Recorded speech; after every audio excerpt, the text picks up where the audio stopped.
Glória a Deus. Cumprimento a amada igreja com a graça e a paz do Senhor Jesus, amém? João viu e ele não vai ser o único, né? Quem crê que também verá essa cidade? Glória a Deus. Obrigado, irmãs. Cumprimento a amada igreja com a graça do Senhor Jesus e já peço às crianças agora para saírem para suas classes. Com calma, como sempre, com paciência. Que Deus abençoe a cada uma de vocês. Amada igreja, eu quero convidar para nós fazermos mais uma oração agora.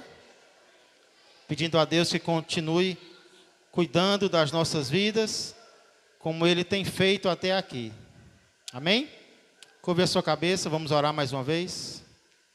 Pai amado e Pai querido, mais uma vez, Senhor, nós queremos entrar na presença do Senhor para agradecer, Senhor, por este dia e por este culto até este momento, Pai, por ter nos agraciado, em ter nos trazido a este lugar, para podermos, Senhor, Te adorar, fazer aquilo, Senhor, para o que fomos criados para fazer, aquilo que os anjos fazem e que nós também temos o privilégio, Senhor. Muito obrigado por estes louvores, obrigado por estas orações, as quais eu creio que o Senhor recebeu, como está recebendo, Senhor, mais esta oração que estamos fazendo agora.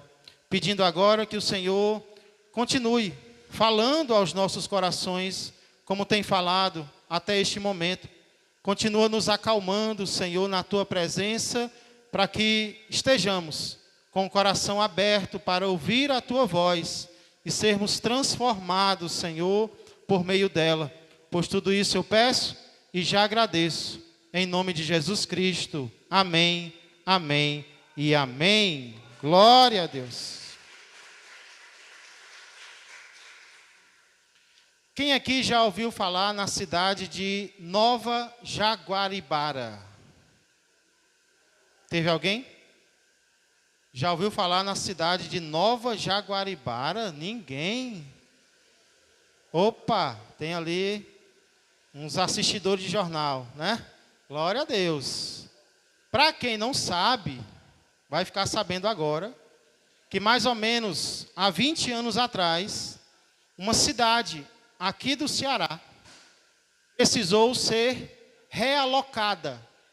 Que é isso, pastor? Mudada de endereço. Já pensou uma cidade inteira ser mudada de endereço? Pois foi exatamente isso que aconteceu. Até o cemitério da cidade foi realocado. Os ossos, os corpos foram tirados do cemitério e literalmente, por causa da construção do açude Castanhão, a maior obra hídrica do Brasil, os moradores da velha cidade de Jaguaribara mudaram de endereço, mudaram de local para uma cidade totalmente projetada pelo governo. Eles foram então mudados da velha Jaguaribara, onde o Castanhão foi construído, para a nova Jaguaribara. E como o nome já indica, nova, mudanças vieram, e algumas mudanças foram para melhor. A própria população confirma que algumas coisas mudaram na nova cidade. Porém, nem tudo mudou da velha para a nova.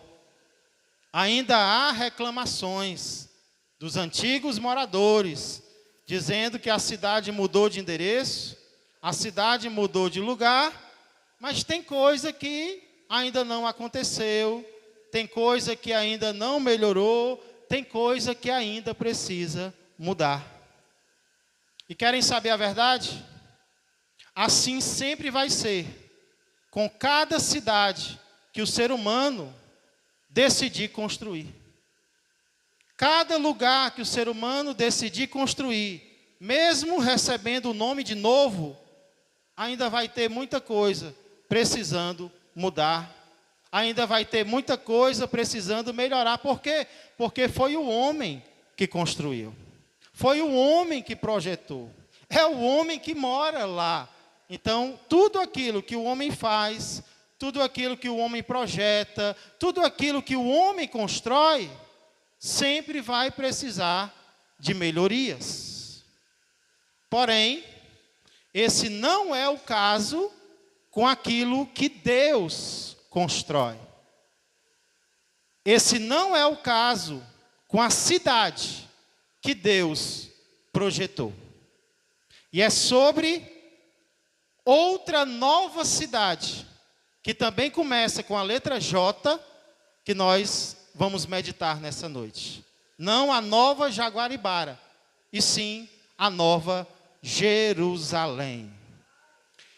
E ao contrário do que acontece com o que o homem constrói, na nova Jerusalém haverá uma diferença verdadeira. A nova Jerusalém será, de fato e de verdade, uma cidade nova, verdadeira, melhorada, aperfeiçoada. Ela será nova em quê, pastor? O que vai ter de diferente na nova Jerusalém? É justamente sobre essa pergunta que eu quero meditar com vocês nessa noite. E para isso eu te convido a abrir a palavra de Deus no livro da Bíblia que fala sobre a nova Jerusalém. Quem sabe que livro é esse? Se você pensou Apocalipse, você errou. Quer dizer, você acertou. Apocalipse fala sobre a nova Jerusalém. Porém, não é só em Apocalipse que fala. Hoje vamos ver um outro livro da Bíblia que também fala sobre esta cidade. Esse livro é o livro do profeta Isaías. Livro do profeta Isaías, capítulo de número 4. Vão ser poucos versículos, apenas os versos 2 a 6.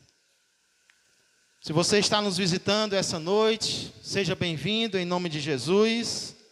Aqui na minha Bíblia, Isaías 4 fica na página 929. Talvez aí só para te dar um norte. Você não sabe se Isaías é para a direita ou para a esquerda. Ainda, eu creio que você vai aprender, mas se você não sabe ainda, aqui na minha Bíblia é mais ou menos na página 929. Capítulo de número 4. Nós iremos meditar apenas nos versos 2 a 6.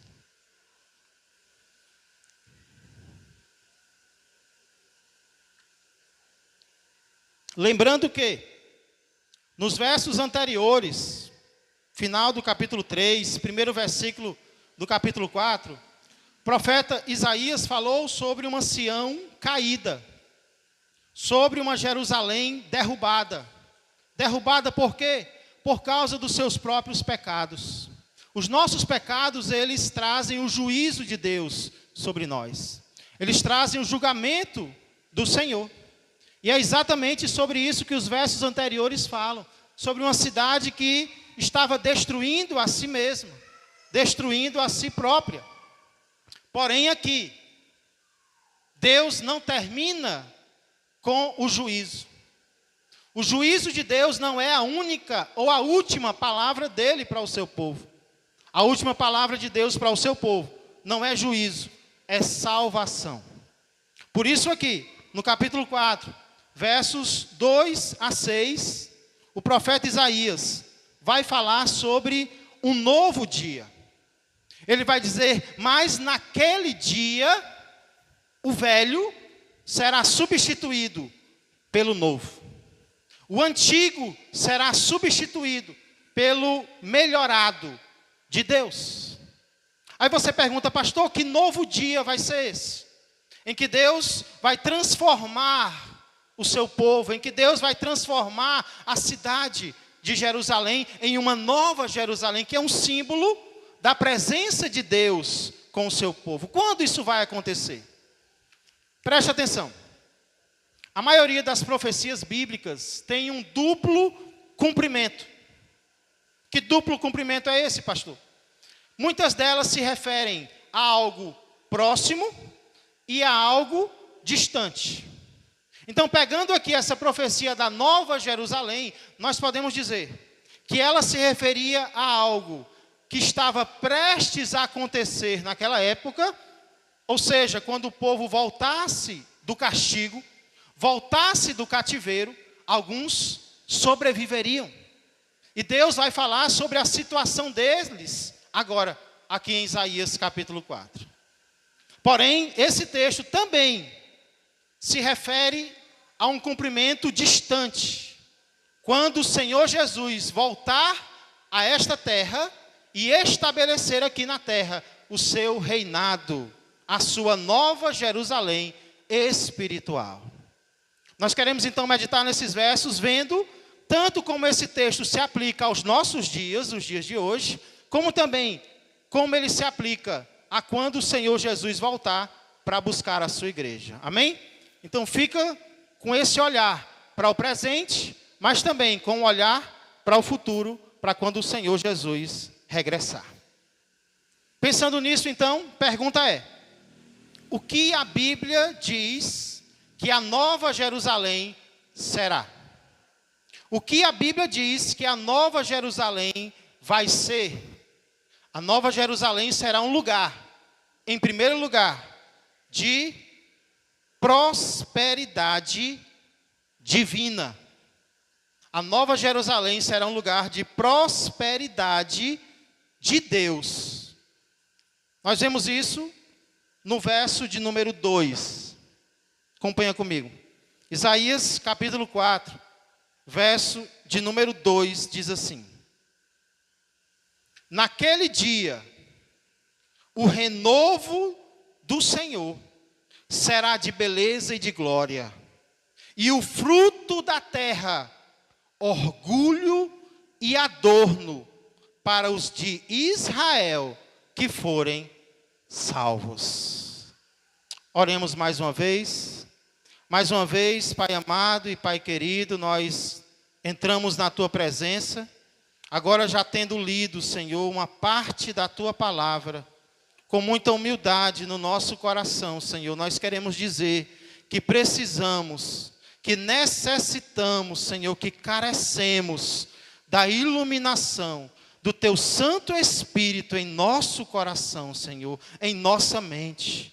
Envia o Teu Espírito, Senhor, para nos iluminar nesta noite, para que possamos compreender a Tua lei e assim podermos aplicá-la em nosso dia a dia. Que o Senhor não permita, Pai, que nenhum coração saia daqui esta noite sem ser tocado pela Tua palavra, Senhor, sem ser tocado pelo Teu Espírito onipotente, Espírito Santo. Pois é no nome de Jesus que eu peço e mais uma vez agradeço. Amém, amém e amém. Glória a Deus. Glória a Deus. Irmãos, no início do capítulo 3, se você quiser, você pode dar uma olhada comigo. Deus disse que tiraria todo o sustento de pão de Jerusalém e de Judá. E Deus está aqui avisando como ficaria a situação da terra por causa da guerra que Deus estava permitindo que viesse sobre o seu povo. Por causa da guerra que Deus estava permitindo que viesse. Muita fome o povo ia passar. Muita privação, muita miséria. O próprio Deus ia tirar o sustento de pão. Deus ia tirar o alimento. Deus ia tirar aquilo com o qual o povo se sustentava. Porém, nós sabemos que miséria, fome, não são consequências apenas de um povo que vive em guerra. Mesmo povos que não estão experimentando a guerra, também estão passando por situação de fome, também estão passando por situação de miséria. Ou seja, fome e miséria são situações que várias pessoas no mundo experimentam em vários lugares e em vários momentos. Não apenas por causa da guerra. É claro que a guerra, ela agrava muito a fome de um povo. Ela agrava muito a fome de uma nação. Mas às vezes, mesmo sem guerra, mesmo sem batalha, há pessoas passando fome. Há pessoas passando fome perto de mim, perto de você. Há pessoas passando fome no nosso país. Há pessoas passando fome na África, ou seja, em muitos lugares e em muitos momentos. Pessoas estão padecendo necessidade. Porém, aqui o nosso texto começa dizendo que naquele dia, a situação será diferente. Naquele dia, Deus vai fazer uma diferença na terra. E ao invés de fome, a terra vai experimentar prosperidade. Prosperidade, abundância de alimentos, abundância de tudo aquilo que o ser humano precisa para sobreviver. Isaías diz, aqui no verso 2, que o renovo do Senhor será de quê? De beleza e de glória. Essa palavra renovo, ela tem um significado profundo. Nós vamos já falar sobre ele. Mas o significado mais básico de renovo aqui é ramo, é broto. Então o que Deus está dizendo é que naquele dia, no dia em que Ele estiver agindo no seu povo, na Nova Jerusalém, o renovo do Senhor será de beleza, será de glória. A condição desta terra vai mudar quando o Senhor estiver executando os seus planos na Nova Jerusalém. E isso fica muito claro, irmãos, na segunda parte do versículo, quando ele diz, e o fruto da terra, olha aí, falando de fruto da terra, falando de colheita, como é que vai ser? Orgulho e adorno para os de Israel que forem salvos.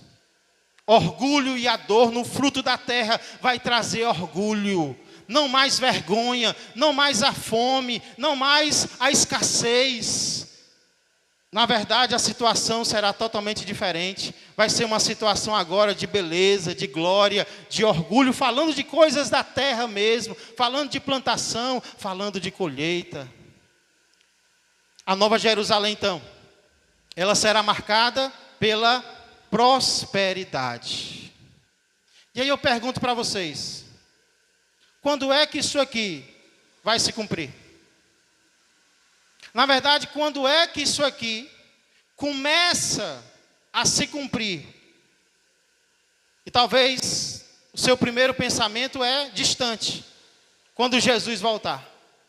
Mas eu queria dizer para você que isso aqui já começa a se cumprir aqui e agora. Essa prosperidade de Deus, não vou pregar sobre teologia da prosperidade, porque eu sou contra ela. Mas eu creio em uma prosperidade bíblica que já começa a acontecer na vida de um crente. Sabe quando? Hoje, aqui, agora. Como assim, pastor? Deixa eu explicar. Quantas vezes nós observamos pessoas que vivem vidas miseráveis. E muitas vezes a miséria destas pessoas é causada não por outro motivo, mas por causa das suas próprias escolhas, por causa das suas próprias decisões, por causa de vícios, dos quais não consegue se libertar, por causa de atitudes erradas, por causa de atitudes ruins. Muitas vezes, pessoas estão vivendo na miséria. Pessoas estão experimentando escassez. Mas o que é que acontece? Quando algumas destas pessoas se entregam para Jesus Cristo. Confiam em Jesus Cristo como seu Senhor e Salvador. O que é que nós começamos a observar? Nós começamos a observar Deus mudando a vida desta pessoa em todas as áreas, inclusive na área material. Deus começa a abrir uma porta, Deus começa a abrir outra. Não estou dizendo que o crente vai virar rico, não. Pode até se tornar, se for o propósito de Deus, ele pode. O que eu estou querendo dizer é que, muitas vezes, Deus vai dar sabedoria para projetos, Deus vai dar disposição para trabalhos, Deus vai abençoar coisas que aquela pessoa está fazendo. E o que isso significa? Já é a prosperidade de Deus, a verdadeira, equilibrada, sendo aplicada na vida do crente. Sim ou não, igreja? Isso acontece ou não acontece? Deus muda ou não muda a nossa vida em todas as áreas, inclusive também na área financeira, na área material. Sim, muitas vezes a prosperidade de Deus começa a acontecer aqui, começa a acontecer agora. O que eu estou querendo dizer então, o que eu estou tentando dizer, é que Deus não tem problema nenhum em nos abençoar materialmente nesta terra. Vou repetir. O nosso Deus não tem problema nenhum em nos abençoar nesta terra. Eu estou olhando aqui para um exemplo, a irmã Ângela. Irmã Ângela, algum tempo atrás, de vez em quando ela testemunha, né? Irmã Ângela, ela, não sei se eu posso dizer, irmã Ângela, não sabe nem o que eu vou dizer, e faz assim. Estou acreditando, né? Irmã Ângela, algum tempo atrás, era catadora de reciclados, né, irmã Ângela? E agora ela gosta de dizer, olha, pastor Tiago, o que foi que Deus fez na minha vida? Né? Olha como Deus mudou, olha como é que está agora o meu estabelecimento. E aí nós vemos uma mudança na vida da irmã Ângela, não apenas na vida dela, na vida de vários irmãos aqui presentes. Tanto é que a gente só anda cheiroso agora, né? Porque vários irmãos e irmãs da igreja estão aí sendo abençoados na área material. Então Deus não tem problema nenhum em abençoar o seu povo. Agora escute, nós é que temos problema em sermos abençoados. Deus não tem problema nenhum em abençoar alguém que está servindo a Ele. Mas muitas vezes, nós temos problema em sermos abençoados. Como assim, pastor? Me explica. Eu vou explicar. Sabe por que Deus não nos abençoa mais? Não é porque Ele não quer, não é porque Ele não pode. É porque nós não podemos. Deus, eu creio que Deus não nos abençoa mais, muitas vezes, porque nós não estamos podendo ser abençoados. Ora, se nós nos balançamos para virar as costas para Deus, quando Ele dá pouco, agora imagina quando Ele der muito. Aí Deus vê a nossa condição, Deus vê o que nós conseguimos, e Ele diz, não, esse aqui não pode. Se eu der mais para ele, ele foge. Se eu der mais para ele, ele me esquece. Se eu der mais para ele, ele se desvia dos meus caminhos. Aí Deus não abençoa. Não é porque Ele não quer, não é porque Ele não pode, é a gente que não consegue ser mais abençoado. É como um amigo meu me chamou na sua casa esses dias, e ele me disse, pastor Tiago, Deus falou ao meu coração, e Deus me mostrou o que eu sou, Deus me mostrou o que eu consigo, e aí, eu não posso ser muito abençoado por Deus agora. Eu achei interessante a sinceridade dele. Eu não posso ser muito abençoado por Deus agora, porque se Deus me abençoar muito, eu morro. Então eu não quero morrer. Então eu estou dizendo para Deus, Deus me dá pouco, porque eu quero continuar servindo ao Senhor. Eu quero continuar aos teus pés, Senhor. Talvez Deus vai mudar o coração dele, Deus vai preparar para mais bênçãos. Mas no momento ele disse, Deus, agora eu não estou conseguindo. Me dá pouco, porque com pouco eu continuo na tua presença. Sabe do que foi que eu lembrei, irmãos? Da oração de Agur. O nome é feio, mas a oração foi bonita. Ele disse: Deus, duas coisas eu te peço. Não me dá nem a pobreza e nem a riqueza. Me dá só o pão que for necessário. Porque se o Senhor me der muito, ele disse, vai que eu me esqueço de ti, que eu viro as costas para ti. Se o Senhor me der de menos, talvez eu vá querer roubar e eu vá envergonhar o teu nome. Então me dá só o pão que for necessário, porque aí eu vou continuar sendo crente, eu vou continuar confiando em ti, eu vou continuar te servindo. Irmão, se nós tivermos que escolher entre ter muito e esquecer de Deus, ou ter pouco e continuar com Deus, se tivermos que escolher, vamos fazer o que esse irmão falou, o que Agur orou. Senhor, me dá pouco, mas me dá o pouco para eu continuar na tua casa, me dá pouco para eu continuar nos teus caminhos, para eu continuar sendo humilde na tua presença, porque eu quero é morar no céu. Então, às vezes, entenda, se Deus é o dono de tudo, por que Ele não me dá uma parte do tudo? É porque Ele sabe a condição que nós temos. E às vezes nós não estamos preparados. Talvez estamos, talvez alguns aqui estão, talvez outros não. Deus vê o coração de cada um. E aí, nós começamos a experimentar a prosperidade de Deus na medida que dá certo hoje, mas haverá um dia em que nós estaremos totalmente preparados, em que todo o pecado será arrancado do nosso coração, e aí será um momento de prosperidade perfeita na presença do Senhor, no novo céu e na nova terra.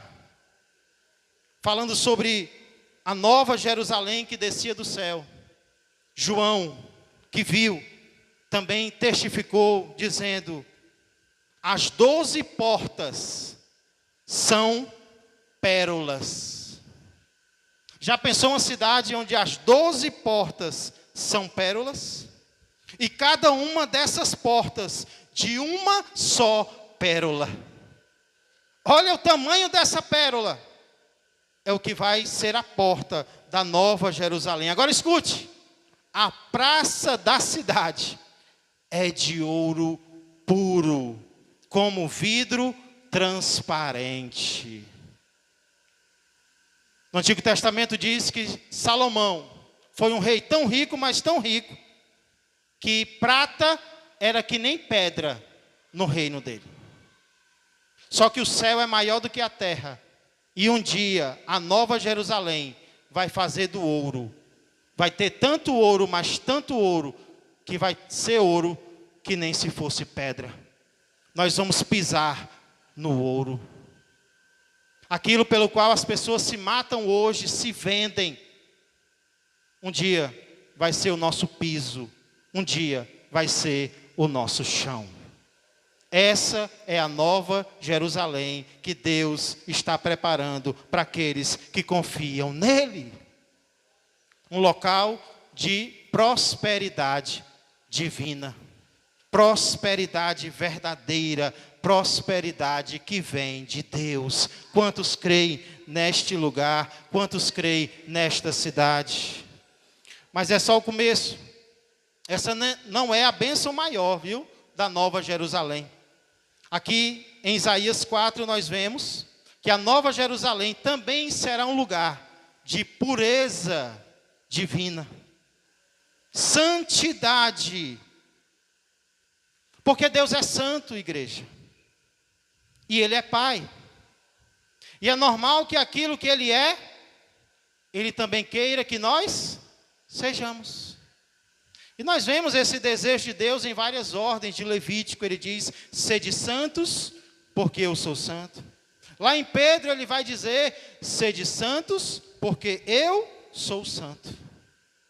E isso vai acontecer, não apenas com um, mas com todos os que restarem, todos os que sobreviverem, todos os que forem salvos. Olha o verso de número 3.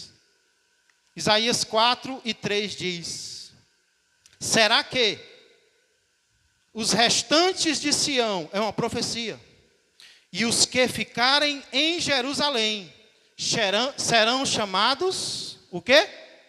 Santos.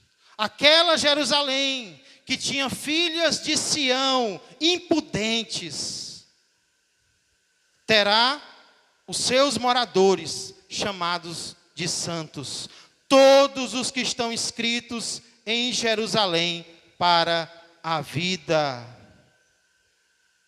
Todos, todos, todos. Agora, como é que isso vai acontecer, pastor?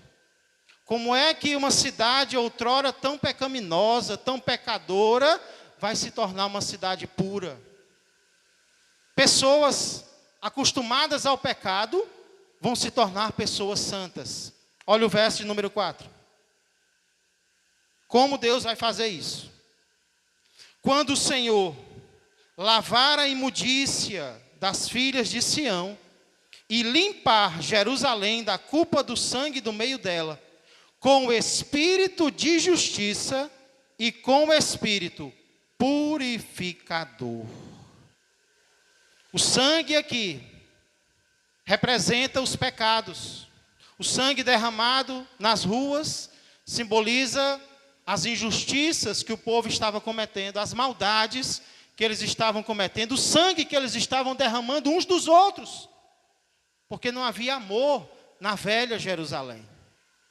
E aí o profeta diz que um dia, naquele dia, Deus vai limpar o sangue derramado na cidade.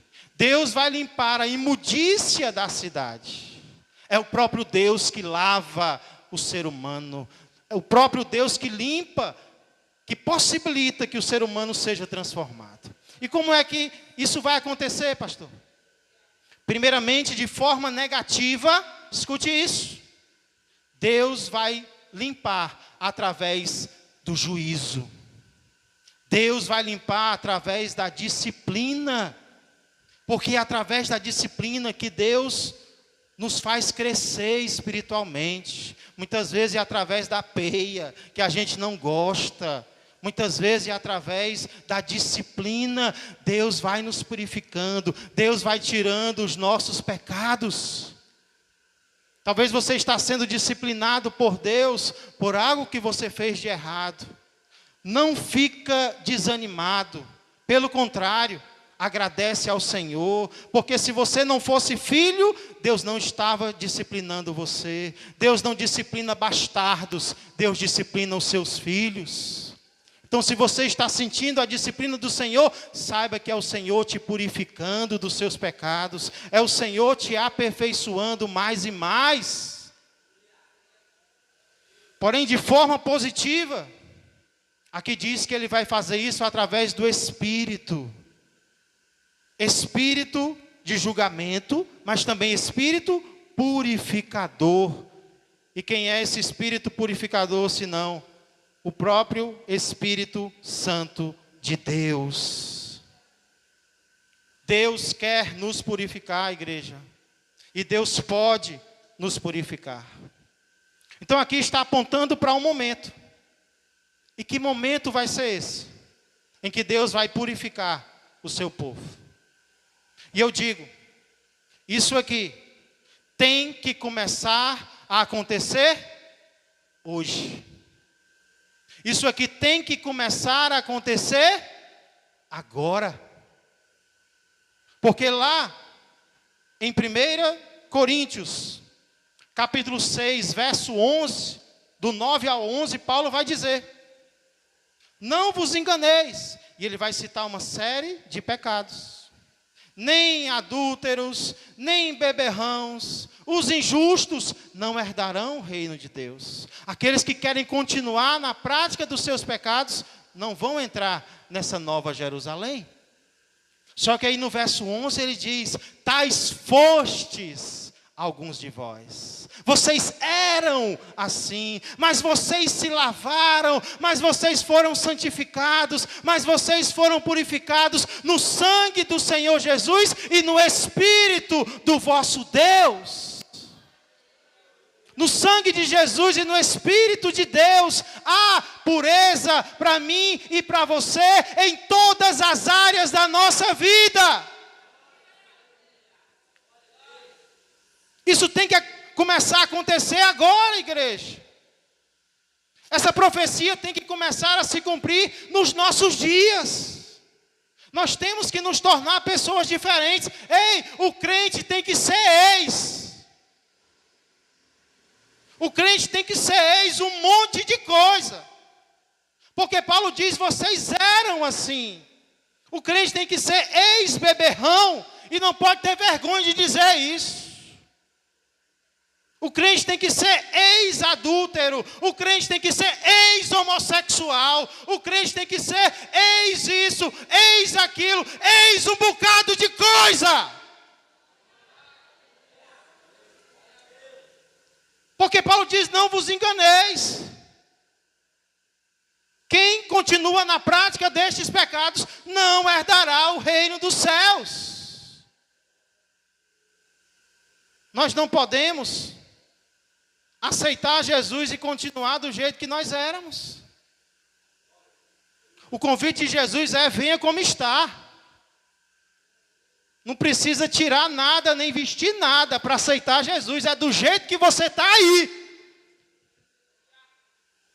Você não precisa melhorar nem piorar para receber Jesus. É do jeito que você está agora. Ele te ama, Ele te aceita, Ele te recebe e Ele te transforma. Agora, o vem como estás não significa continua como estás, igreja. Nós não podemos continuar como estamos. Tem que haver mudança diária na nossa vida. Temos que nos transformar a cada dia. Temos que nos santificar diariamente. Mas isso é só o começo. Porque nós ainda vamos ser imperfeitos aqui na terra. O melhor santo que existe ainda é um santo que comete pecados. E que chora por causa dos seus pecados. E que pede perdão a Deus por causa dos seus pecados. Mas haverá um dia em que Ele nos tornará totalmente semelhantes a Ele. Haverá um dia em que Ele tirará do nosso coração toda mácula, toda nódoa, tudo aquilo que não agrada a Ele. Lá em 1 João capítulo 3, verso 2. Eu vou ler. João 3 e 2 diz, amados, agora somos filhos de Deus, e ainda não se manifestou o que haveremos de ser. Sabemos que quando Ele se manifestar, seremos semelhantes a Ele, porque haveremos de vê-lo como Ele é. Seremos semelhantes a Jesus. Você tem chorado pelos seus pecados? Quantas vezes os meus pecados me fizeram chorar? Quantas vezes eu chorei na presença de Deus por um pecado que eu cometi? E eu ainda cometo. Mesmo que Ele venha me transformando a cada dia, eu ainda sou falho.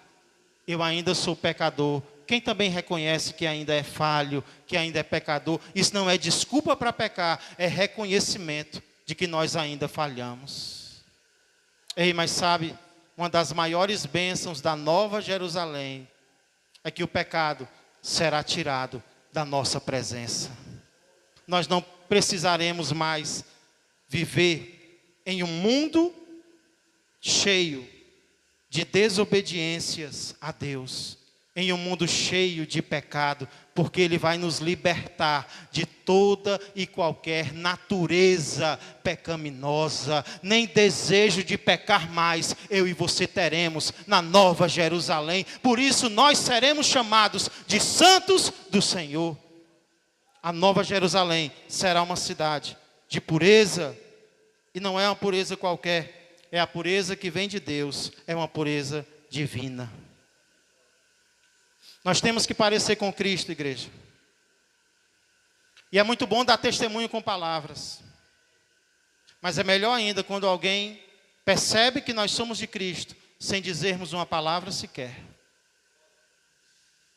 Quando nós convivemos com alguém, e quando vamos dizer que somos crentes, a pessoa diz, mas eu já tinha percebido que você era.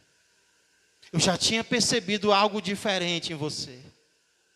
Ruim é quando a gente tem que convencer a pessoa que somos crentes. E a pessoa não acredita. Mas é verdade. Pergunta o meu pastor. É verdade, está aqui a carteirinha de membro. Eu sou crente. É, mas não parece. Aí é ruim.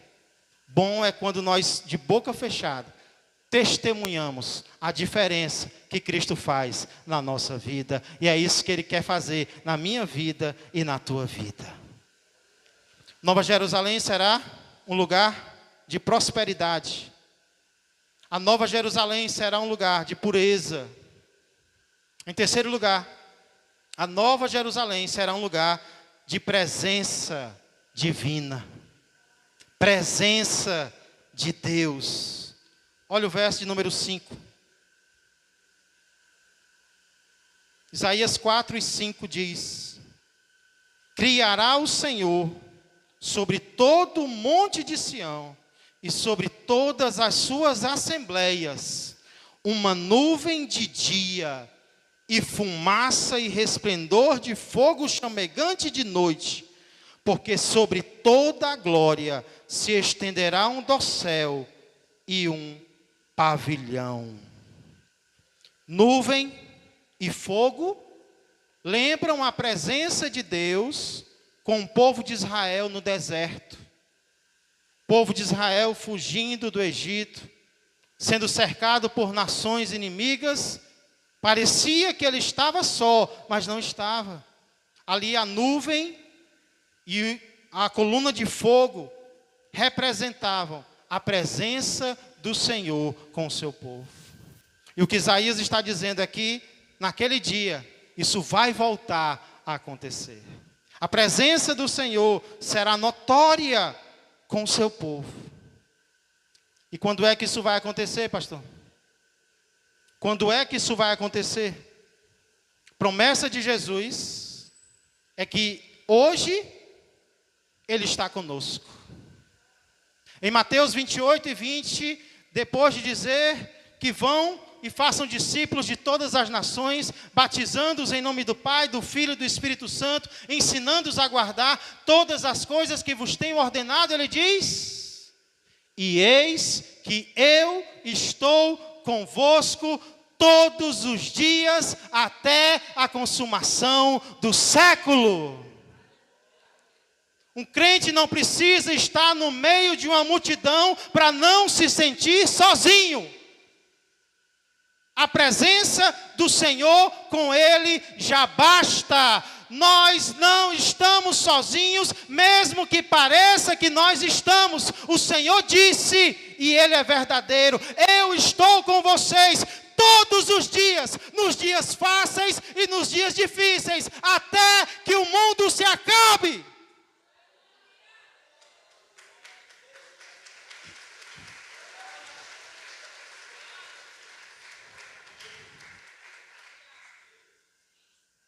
Mas ainda é pouco. A presença de Deus é real. E eu acredito que você costuma sentir a presença dele. Como hoje nós sentimos. Como nós sentimos todo dia. Mas haverá um dia em que nós não apenas sentiremos. Nós veremos a presença do Senhor no nosso meio. Isso vai acontecer de forma completa. Perceba que começa aqui. As bênçãos da Nova Jerusalém começam aqui agora, mas elas só se completam quando o Senhor Jesus voltar. Lá em Apocalipse capítulo 21, verso de número 3 diz: então ouvi grande voz vinda do trono dizendo: eis o tabernáculo. Tabernáculo é a tenda, é a casa. Eis o tabernáculo de Deus com os homens. Deus habitará com eles. Eles serão povos de Deus e Deus mesmo estará com eles. Não é um mensageiro de Deus, é o próprio Deus estará com o seu povo na Nova Jerusalém. Essa é a promessa do Senhor. a presença de Deus. A Nova Jerusalém será um lugar de presença divina.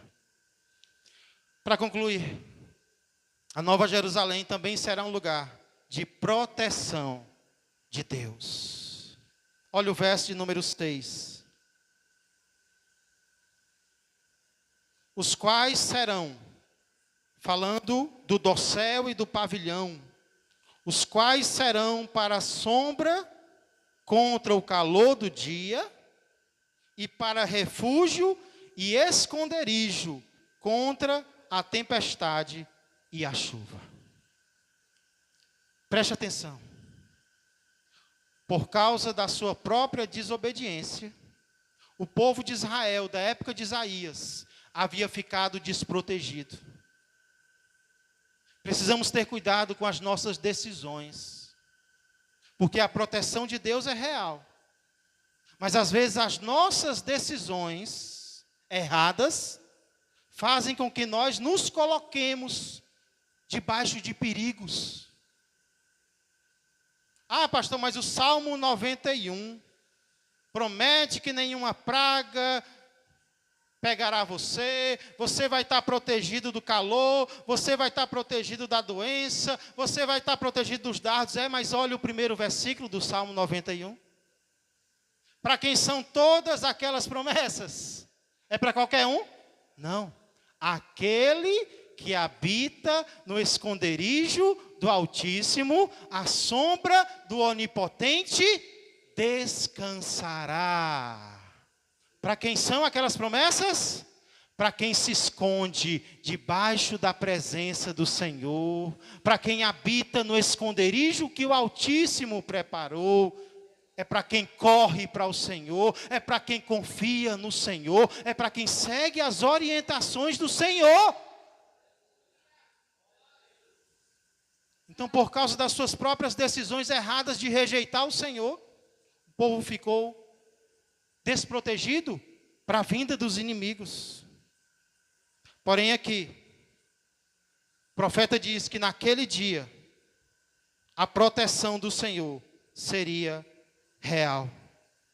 Haveria um dia em que nenhum inimigo poderia tocar, nenhuma criatura poderia fazer mal ao povo do Senhor.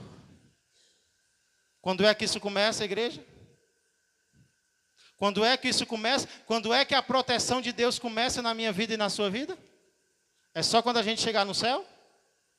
Ou hoje mesmo, a gente já sente Deus nos protegendo? Quem sente Deus protegendo você aqui? Quem está aqui essa noite porque Deus te protegeu essa semana? Quem pode dizer que teve um livramento essa semana? Todos nós podemos dizer, porque tem os livramentos que nós vemos e tem os livramentos que nós nem vemos, mas Deus está a nos livrar.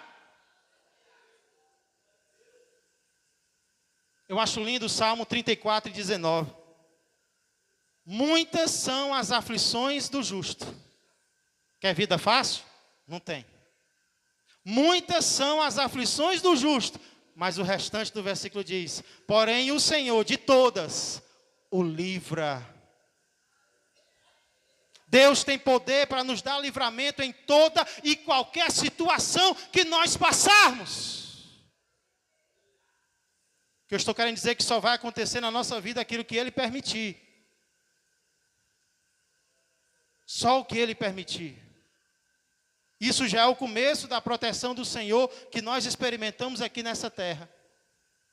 Ah, mas haverá um dia em que essa proteção, ela será completa. Essa proteção será perfeita. E ela vai se cumprir lá em Apocalipse, capítulo de número 7.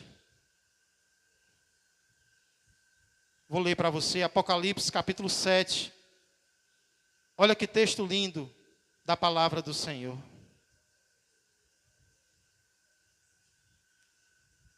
Versos 9 em diante. Escute. Se você não quiser abrir, se você quiser abrir, abra. Se não, escute. Apocalipse 7:9 diz: depois destas coisas vi, e eis grande multidão que ninguém podia enumerar, de todas as nações, tribos, povos e línguas, em pé, diante do trono e diante do Cordeiro, vestidos de vestiduras brancas, com palmas nas mãos. E clamavam em grande voz, dizendo: ao nosso Deus, que se assenta no trono, e ao Cordeiro, pertence a salvação. Verso 11. Todos os anjos estavam de pé, rodeando o trono, os anciãos e os 4 seres viventes. E ante o trono se prostraram sobre o seu rosto e adoraram a Deus, dizendo: amém, o louvor e a glória e a sabedoria e as ações de graças e a honra e o poder e a força sejam ao nosso Deus pelos séculos dos séculos. Amém. Um dos anciãos tomou a palavra dizendo: estes que se vestem de vestiduras brancas, quem são e de onde vieram? Respondi-lhe: meu Senhor, tu sabes. Ele então me disse: são estes os que vêm da grande tribulação. Eles vêm da terra, onde eles foram atribulados, onde eles foram afligidos. Lavaram suas vestiduras e as alvejaram no sangue do Cordeiro. Pense no alvejante, é o sangue do Cordeiro para lavar toda sujeira, para lavar todo o pecado. Razão porque se acham diante do trono de Deus e o servem de dia e de noite no seu santuário. Agora escute. E aquele que se assenta no trono estenderá sobre eles o seu tabernáculo. Jamais terão fome, nunca mais terão sede, não cairá sobre eles o sol, nem ardor algum, pois o Cordeiro que se encontra no meio do trono os apacentará e os guiará para as fontes da água da vida, e Deus lhes enxugará dos olhos toda lágrima. Bênção de Deus, sofreram na terra sim, mas lavaram as suas vestiduras no sangue do Cordeiro, talvez por isso sofreram. Mas agora estão sendo recompensados, estão sendo recompensadas na presença do Senhor. Vale ou não vale a pena servir ao Senhor? Por mais que aqui nós possamos sofrer, por mais que aqui nós possamos passar por dificuldades, que Deus permitir na nossa vida, valerá a pena quando nós chegarmos na Nova Jerusalém. Que eu gostaria que você entendesse essa noite, é que tudo de bom que nós experimentamos nesta terra é apenas uma amostra grátis do que Deus está preparando para aqueles que confiam nele. É apenas o começo. A presença que nós sentimos aqui é apenas o começo da presença que nós veremos lá. A proteção que nós sentimos aqui, a prosperidade que nós experimentamos aqui, a transformação que nós experimentamos aqui, é apenas o começo daquilo que Deus haverá de concluir na minha vida e na tua vida. Que atmosfera é essa? Parece sonho, como foi cantado hoje, mas é realidade. Parece sonho, mas na verdade é uma realidade. Pastor, como eu participo desta cidade? Como eu entro nesta cidade? Lá falou dos que estão escritos no livro da vida. Como eu entro para o livro da vida? Só existe um meio, só existe um caminho. Lembra que eu disse que a palavra renovo tem um significado básico que significa ramo? Porém, a palavra renovo também tem um significado mais profundo. Renovo na Bíblia é o título do próprio Messias. É o título, um dos títulos que o Senhor Jesus recebe. A Nova Jerusalém será o reinado do nosso Senhor e Salvador Jesus Cristo. E somente através dele nós poderemos entrar nela. Ele é o renovo que quer trazer novidade para a minha vida e para a sua vida. Eu escutei um louvor hoje que eu não vou cantar,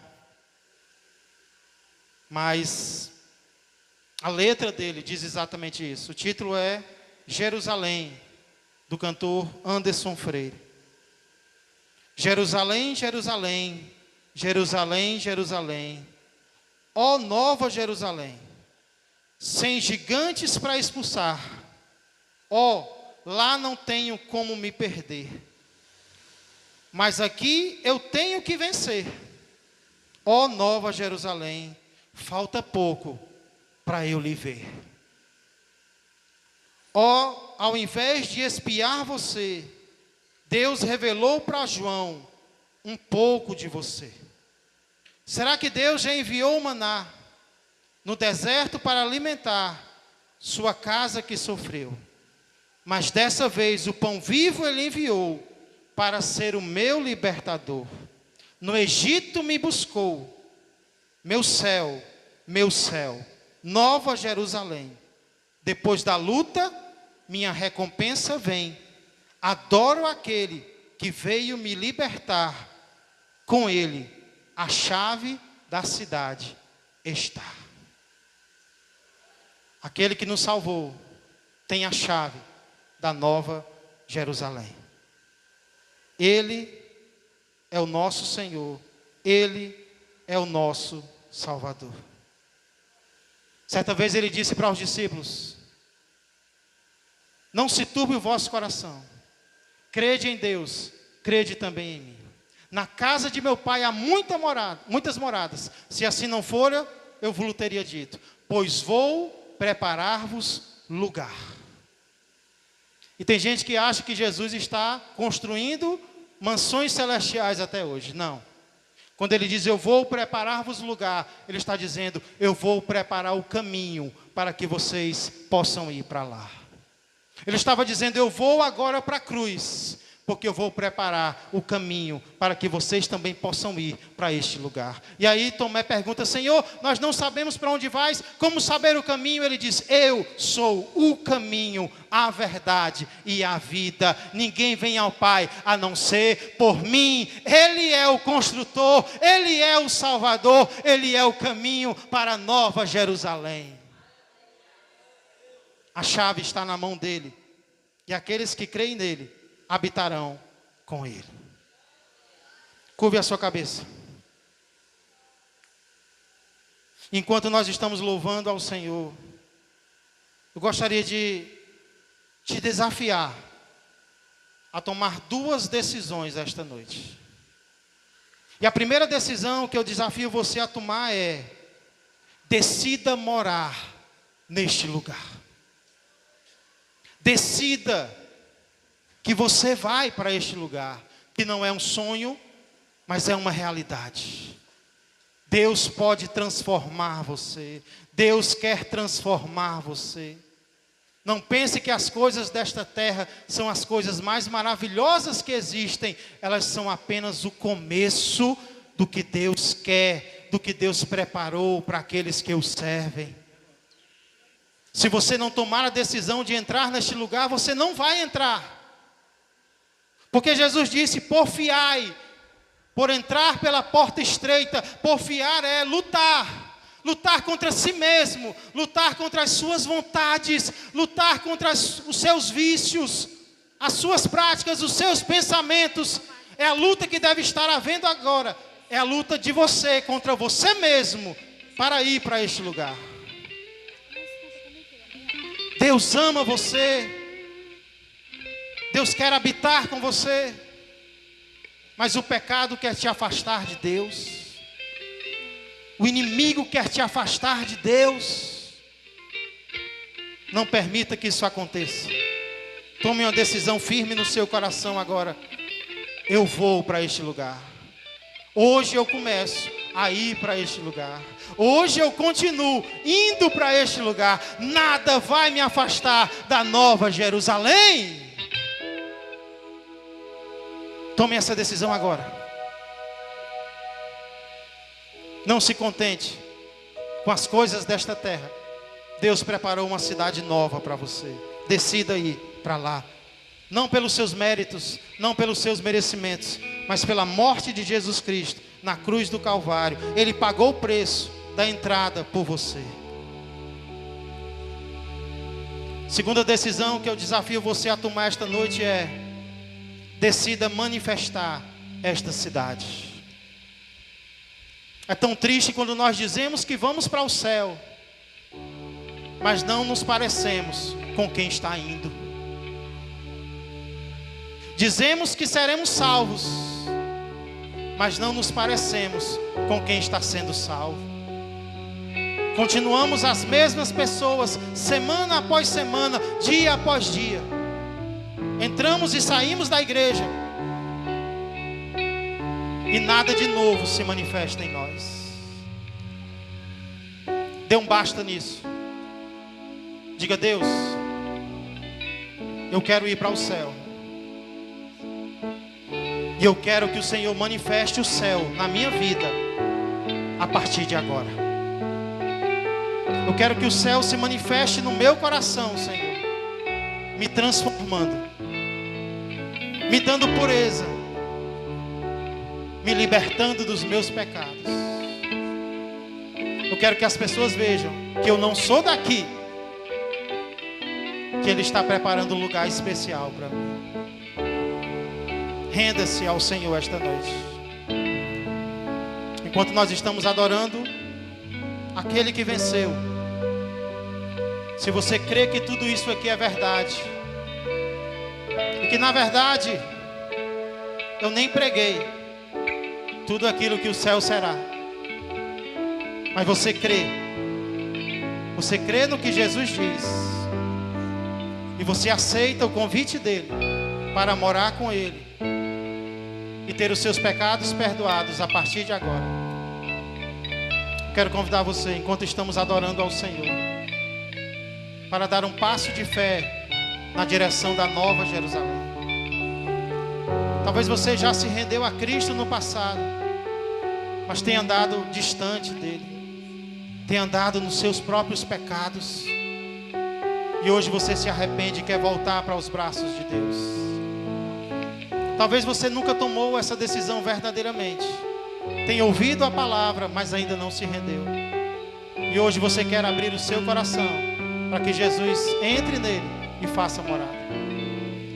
Ou se nessa noite você quer simplesmente fortalecer o seu vínculo com Cristo, o seu compromisso, o seu propósito.